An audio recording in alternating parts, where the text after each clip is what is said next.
ពានធំជាងគេប្រចាំតំបន់អាស៊ានហ៊ីយុនដៃខាប់ឆ្នាំ2026ជាមួយនឹងការប្រែប្រួលធំៗដែលគួរដឹង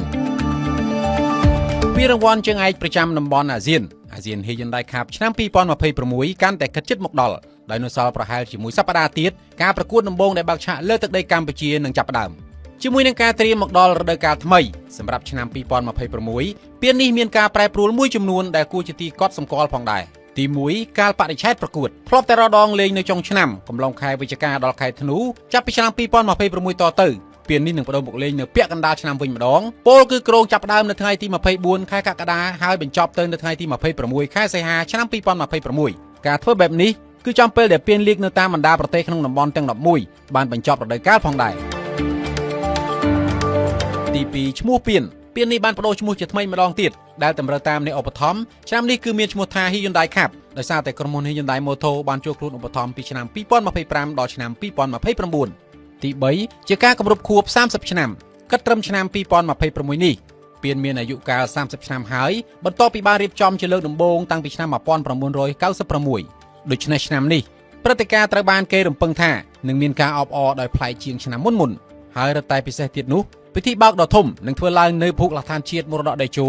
ដែលមានការយាងចូលរួមសម្ដែងដោយអ្នកអង្គម្ចាស់ស្ត្រីនរោត្តមចេនណានិងលោកសុកសម្បត្តិដែលជាសិល្បករដ៏មានប្រជាប្រិយភាពមួយនៅកម្ពុជា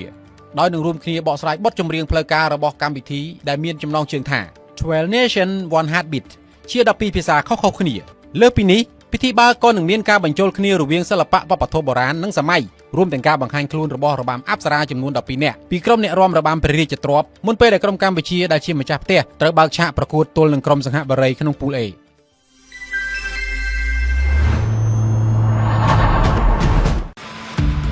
ពានធំជាងគេប្រចាំតំបន់អាស៊ានហ៊ីយុនដៃខាប់ឆ្នាំ2026ជាមួយនឹងការប្រែប្រួលធំៗដែលគួរដឹងពានរង្វាន់ជើងឯកប្រចាំតំបន់អាស៊ានហ៊ីយុនដៃខាប់ឆ្នាំ2026កាន់តែគិតជិតមកដល់ដោយនៅសល់ប្រហែលជាមួយសប្តាហ៍ទៀតការប្រកួតដំបូងដែលបើកឆាកលើទឹកដីកម្ពុជានឹងចាប់ផ្ដើមជាមួយនឹងការត្រៀមមកដល់រដូវកាលថ្មីសម្រាប់ឆ្នាំ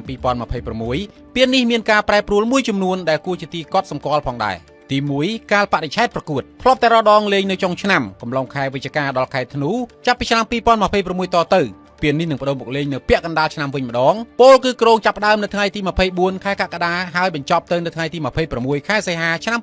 2026ការធ្វើបែបនេះគឺចំពេលដែលពានលីកនៅតាមបណ្ដាប្រទេសក្នុងតំបន់ទាំង11បានបញ្ចប់រដូវកាលផងដែរ